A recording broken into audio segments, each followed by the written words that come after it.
Alright, ladies and gents, it's time to meet with Emperor Varys. Well, I don't suppose it's polite to keep the Emperor waiting too long, shall we?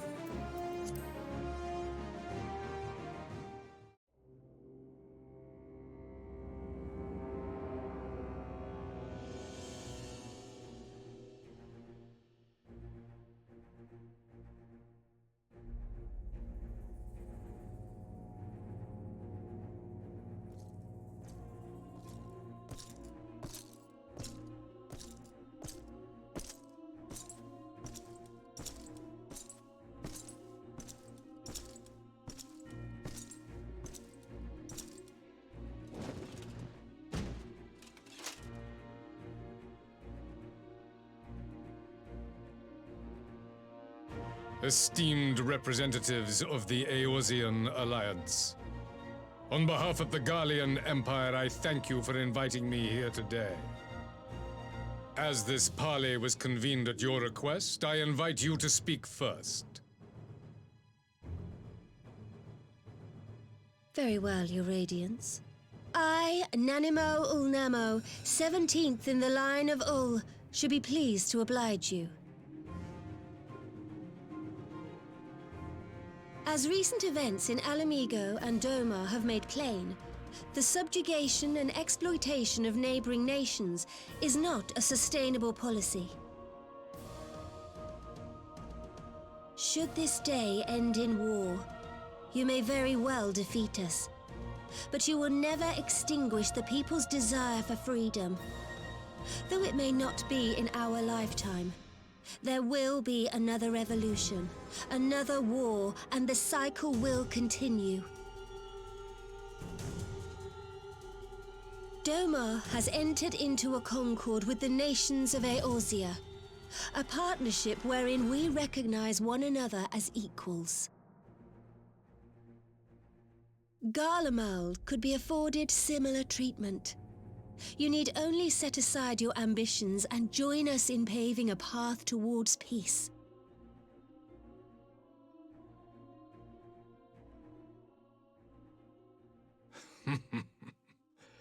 You will not win me over with sophistry, Your Grace. As you know only too well, this alliance lacks the strength to keep the peace within its own borders. Even now, your struggles with the Beastmen continue unabated. Divided, you sow this fertile soil with the seeds of your differences and reap naught but discord and chaos for your trouble. Eorzea must be united under one leader, one purpose. I would offer you both and bring an end to your strife. With all due respect, Your Radiance, the only thing that you offered the people of Alamigo was fear and hopelessness. The citizens of Doma can also attest to the meager arms of imperial rule. There is no purpose to be found in a life of oppression, each day more uncertain than the last. Our people are willing to die for their freedom. A great many already have, and countless more will, if we don't put an end to this madness here and now.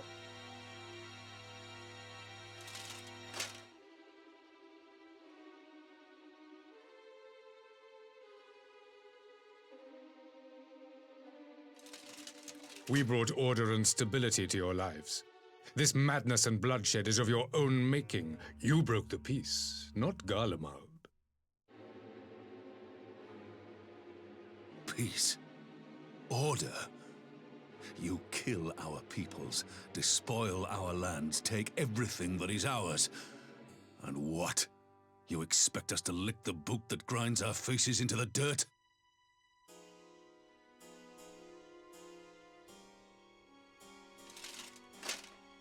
I expect you to weigh the costs, to recognize the countless lives have been lost on both sides in pursuit of a greater good, and to not squander all we have achieved in a fit of petulance.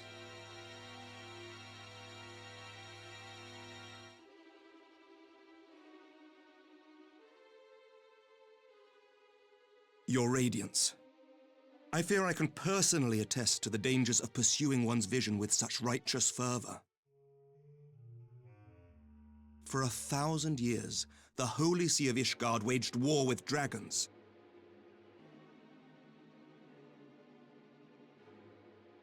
A 1,000 years of sacrifice, of sorrow and hate, in which we bathed in the blood of friend and foe alike.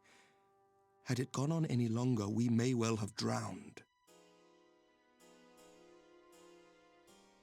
Yet we have chosen to raise ourselves out of this bloody spiral, and have since made peace with our former enemy. So I understand. No doubt the dragons were more receptive to your overtures in the wake of their leader's demise.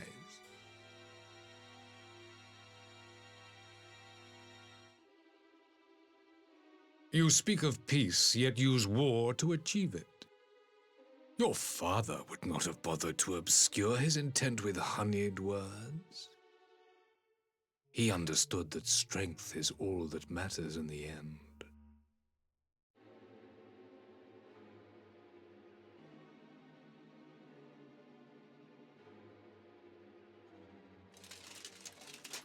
Without his clarity of vision, I can but wonder what will become of Ishgard and her people.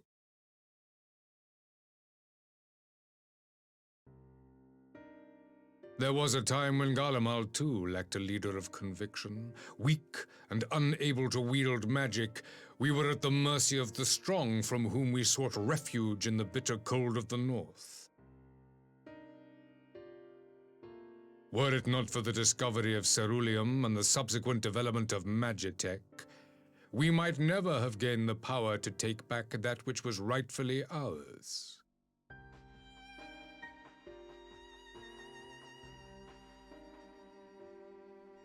You speak as if your people were the first to have been driven from their homes. Limsa Lominsa was built by wayward souls in search of a place to call their own. On the shores of Vilbrand we found it, and from those humble beginnings did we grow and flourish. And all without robbing our neighbors of their liberty.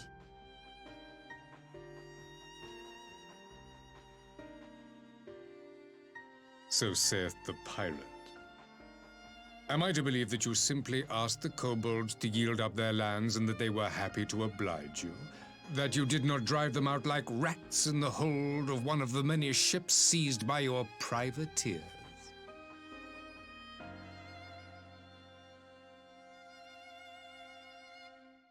I will concede that after centuries of exile, reclamation may be mistaken for invasion.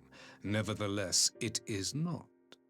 And those who till stolen soil have no right to object when cast out in turn.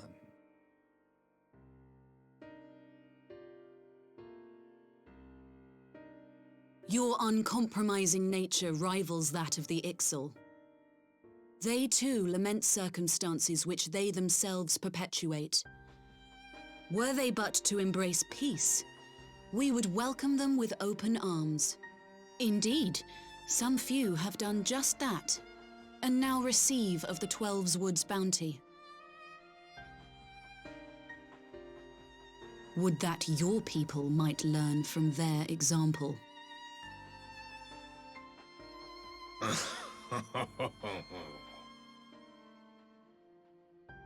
You dare compare us to the Birdmen? You who thought to invoke the 12 and threaten all of creation?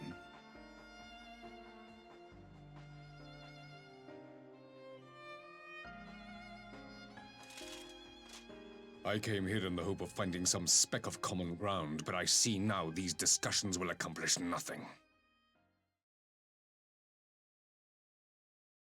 Despite what you people may believe, I am not wont to choose the sword over the olive branch. 'Tis but a pity men are loath to accept one without first being shown the other.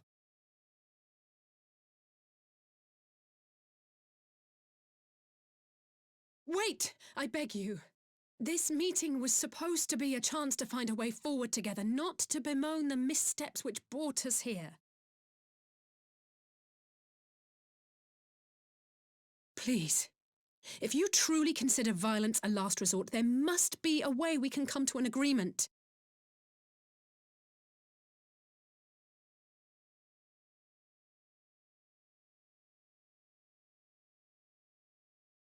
As Mistress Alize says, we did not come here to bicker over the past, but to discuss how we might strive towards a brighter future.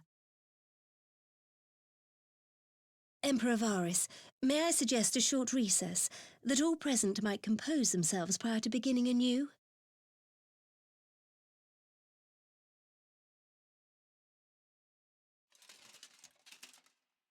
Very well. I pray this intermission will suffice to move these talks in a more constructive direction.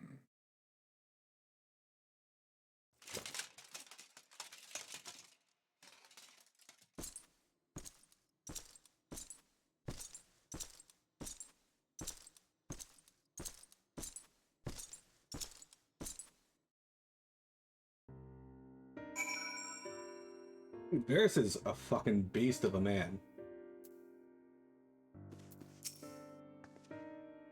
'Tis true that Limsa Lamence's beginnings were not wholly honorable, but our old wrongs do not make the Empire's deeds right. I do much wonder at Emperor Varys' decision to attend these negotiations. It is plain he has no intention of hearkening to our entreaties, but then what is his goal? Varys holds fast to his ideals, just as I knew he would. He would not be swayed from his path. Why do I get the feeling the Emperor is hiding something? For years, we have warred with the Empire with no end in sight. A parley such as this represents a unique opportunity, and I would not squander it with bitter words.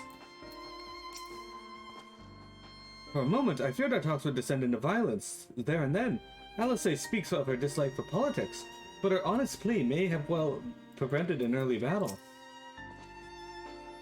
Whatever rebuttal I had in mind was lost when Varys mentioned my father. The man is certainly skilled at keeping his opponents off balance. I can't jump over the table. Kesha, I assume that's not something you want in chat? Whew. This is not entirely my forte.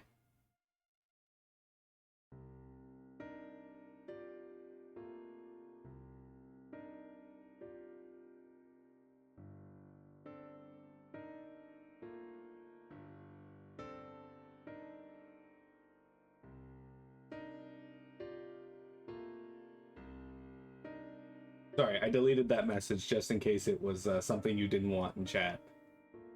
You were not banned or anything, don't worry about that. Pokemons. Okay. After his Radiance's little performance, it was all I could do to not swear at him. I honestly don't know how I ended up playing the mediator. I just asked myself what Alphina would have done. I tried my best to do the same, and by some miracle it worked. But there really is no common ground to be found with that man, nor do I think he looked for any. So the question becomes, what did he come here to do? Because you may be certain it wasn't to make peace. Whatever it is, I can't make it out. Not yet, at least. We do have a little time before the parley is due to reconvene, though. So why not try to consulting our illustrious leaders? Mayhap they have some insight to share. I mean, I just did, but alright. I will say this one thing for Varys. He's well versed in Eorzean history. His interest in our affairs is that of a beast in its prey. The Conqueror would know his enemies. All should know their enemies, yet there is much and more we do not know of the Empire. I'm sure Varys could be happy to tell you more. Then it's up to us to change that, here and now. Ha! You would have me ask the Emperor himself? Well, mayhap there is some wisdom in that. If we could skirt the storm of his displeasure, we may yet come to our answers. Even if it does mean sailing close to the wind. Well, have mercy, but for Lady Alice's timely interjection, we might have come to blows at the negotiating table. Not that Emperor Varys left us many options. Is unconditional surrender all he will accept, do you think? Ere he arrived, I'd have said yes. But having heard him speak, I cannot help but think he came with some other end in mind. Exactly, he's building up to something, I know it. Then how should we approach the rest of the parley? Have you anything to say, Warrior of Light? Invite Varys to explain himself. Say nothing of Xenos or the Asians. You believe he is more apt to reveal the truth if we put him at ease? Mayhap you are right. Thank you, Mero. This parley was never like to bring peace, but I had hoped to learn something of Emperor Varys' relations with the Asians. As had we all. Yet, if he is in league with them, then he is not like to volunteer the fact. And he is not, how much weaker would his position seem for their presence? If we are to broach that particular subject, we will need to be subtle. Would that I knew more of the man. If you would indulge me, Lord Hien, you received an imperial education, did you not? Is it true the Emperor's will is considered absolute? There is no higher authority in all of Garlemald, nor else in the heavens come to that. Veneration of the gods is forbidden, the only worship permitted being that of His Radiance's own person. That sounds suspiciously like religion itself. I share your disdain for their hypocrisy. Even as they denigrate the idea of faith, they revere their leader with a fervor others call divine. 'Tis a flaw common in much of the doctrine they fed us, logical on the surface perhaps, but contradictory upon closer examination. I wonder if a discussion of various discrepancies might prompt Varys to reveal something? You've spoken with everyone then? Good. Now all that remains is to wait at the pleasure of the Emperor, and hope we fare better at the second attempt. Oh, look who's back. Now then, who would have the floor? Before we resume, I wish to offer you an apology. After you graciously accepted our invitation to discuss an armistice, we have done naught but rebuke you at every opportunity. I believe I speak for all of us when I say we are deeply sorry for our discourtesy.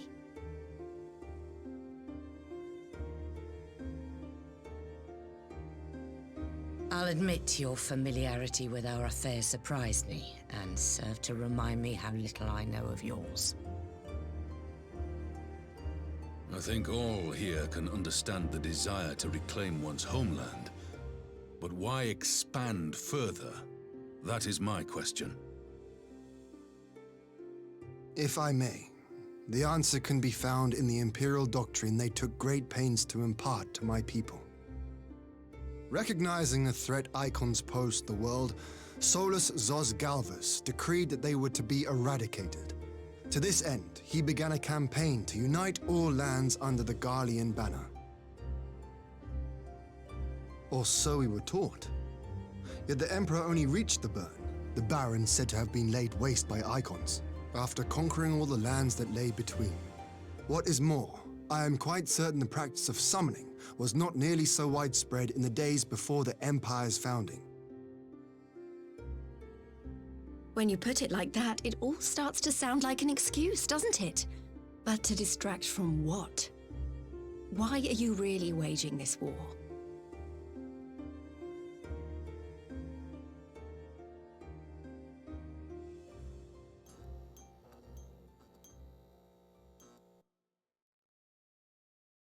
Finally, you ask the right question. I can but hope you heed mine answer and at last accept the righteousness of our cause. My goal is this: to return the world to the way it once was, the way it was always meant to be. In doing so, mankind will be made whole once more.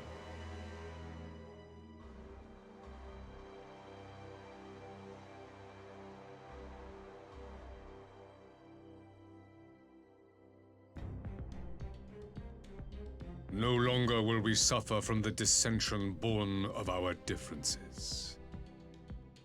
There will be but one race, a perfect race, as we were when time began.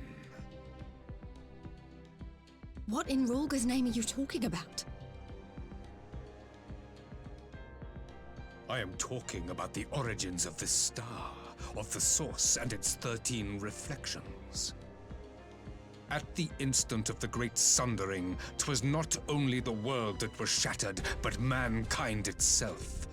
Thus were we divided into myriad races, each with its own unique imperfections. That is why man looks upon his neighbor and feels fear and hatred, why he wages war, why he kills his brother. You all in your own way have proven as much today. The peace you seek is but a fleeting solution to a fundamental problem. One which calls for more drastic measures. To bring about everlasting peace, our worlds must be rejoined.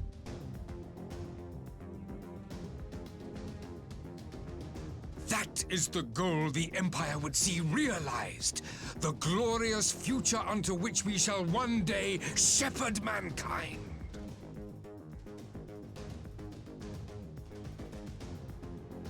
A rejoining of worlds.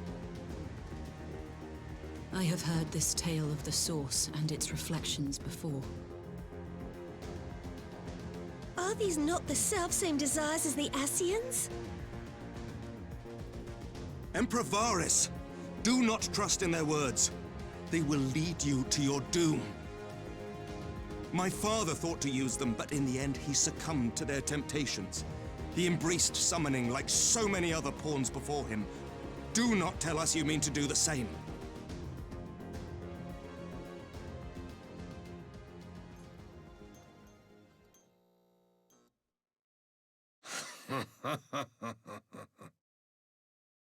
To be a pawn, free from the burden of choice, would be a blessing.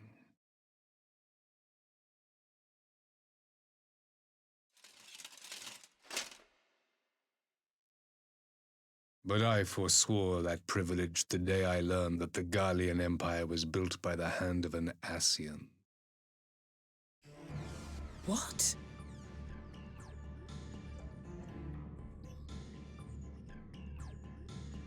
Yes. My grandsire, the former emperor, is of their number. And who better to build an empire capable of bringing about the calamitous change we desire? Would you condemn me for this alliance, for bowing to the will of these shadowy masters, when the prize is true and lasting peace?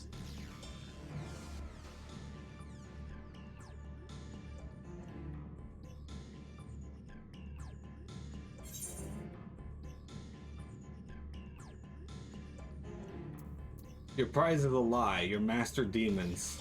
I will stop you in the Ascians no matter the cost. Let's say this. I come not to conquer, but to liberate. To free man from the prison of divergence. Imagine a world united. One perfect race beneath a single standard. An army before whose might these servants of darkness and light would fly as leaves in a storm, never again to meddle in man's affairs. We would be the masters of our own fate.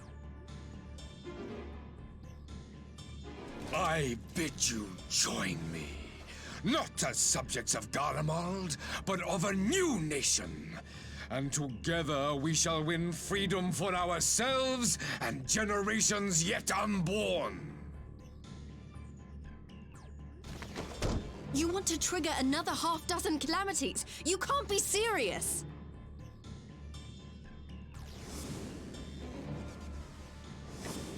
Have you forgotten how many died? There will be no one left! Do you truly imagine we would aid you in your bloodletting? It is unthinkable! Unconscionable!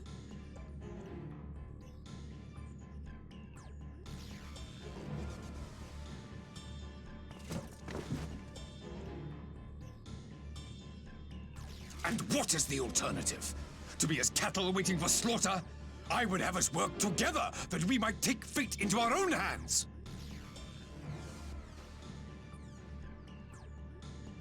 Into your hands, perhaps.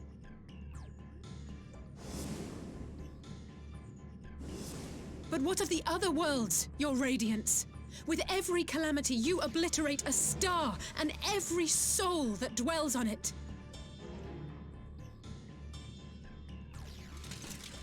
To the Ascians, we are all but tiny, momentary specks within an indifferent universe. We cannot hope to oppose them until we have been made whole once more.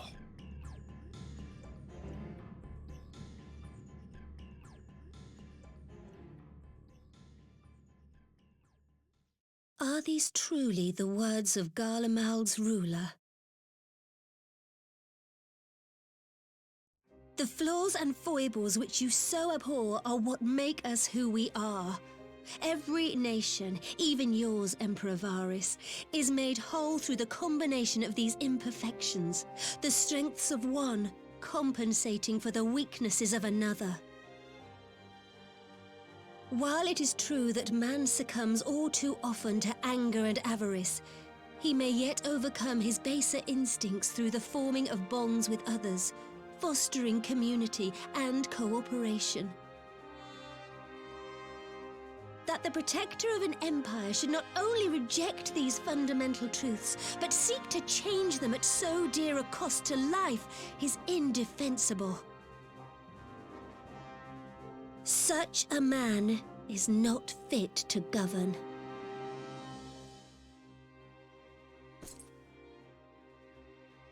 And you, warrior of light, would you refuse me as well?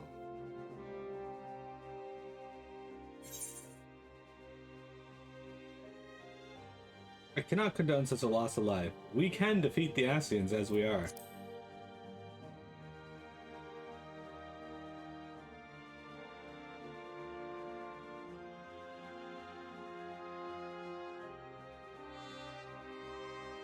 It would seem the Alliance is of one mind on this matter.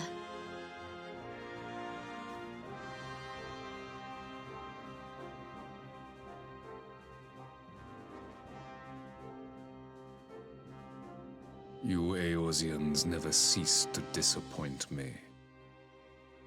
Though I suppose I have only myself to blame for expecting more from savages. This discussion is at an end. I bid you make ready for our next meeting. It will not be at the negotiating table.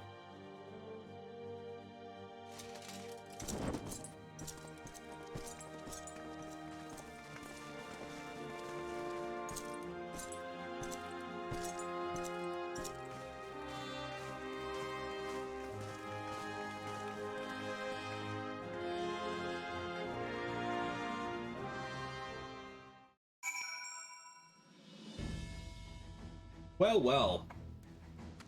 Those went well. I came back to Doma's advance party, ready and waiting for battle, so worrying as our little chat with the Emperor was, it did buy enough time for at least some of our allies to arrive.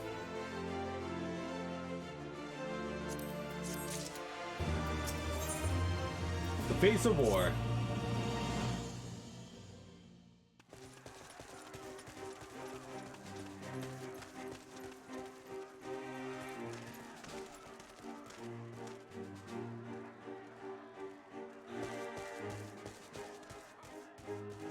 I'm not sure what I was expecting from our meeting with the Emperor, but it wasn't that. Still, at least we know now what he's really after. Aye, a future built on a mountain of bodies. I too want the Ascians dead, but not at any cost.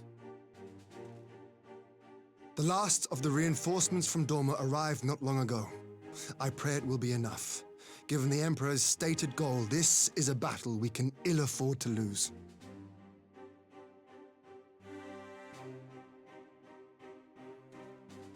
If the Garleans come in force, we may not have much say in the matter, even with our combined strength.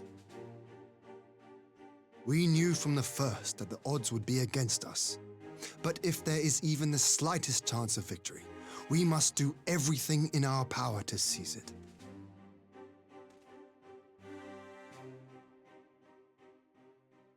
We must seize it, full stop. Here!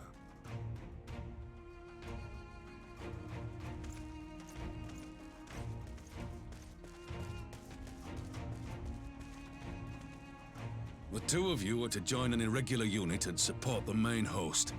I won't bother asking if you're minded to fight.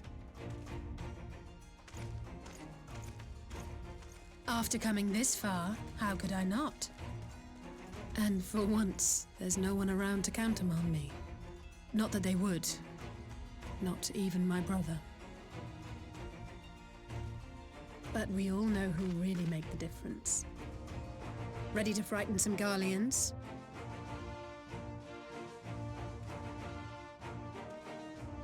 I wouldn't want to be on their side. Might I ask you to accompany the Dorman contingent? They are strangers here, and your presence would do much to raise their spirits.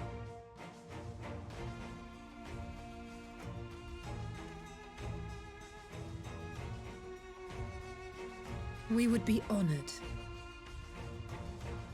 When our people stride out with you in their midst, I dare say the Eorzeans will feel an ilm taller themselves. High spirits have a way of spreading.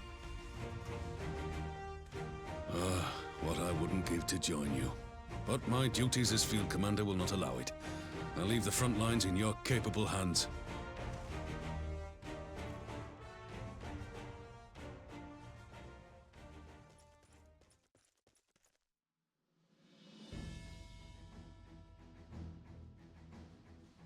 Comrades, ready your arms. The hour of battle has come. May the crystal guide us to victory!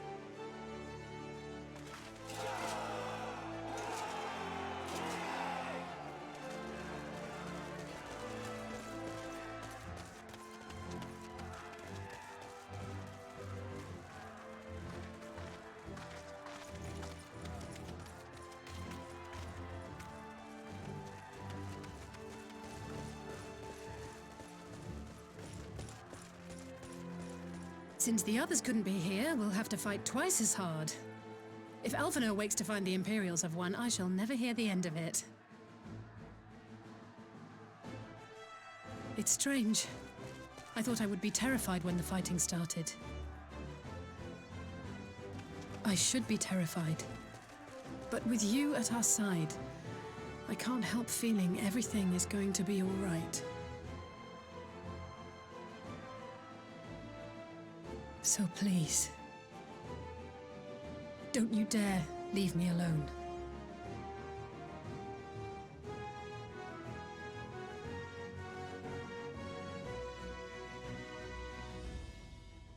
No matter what happens, we have to survive together.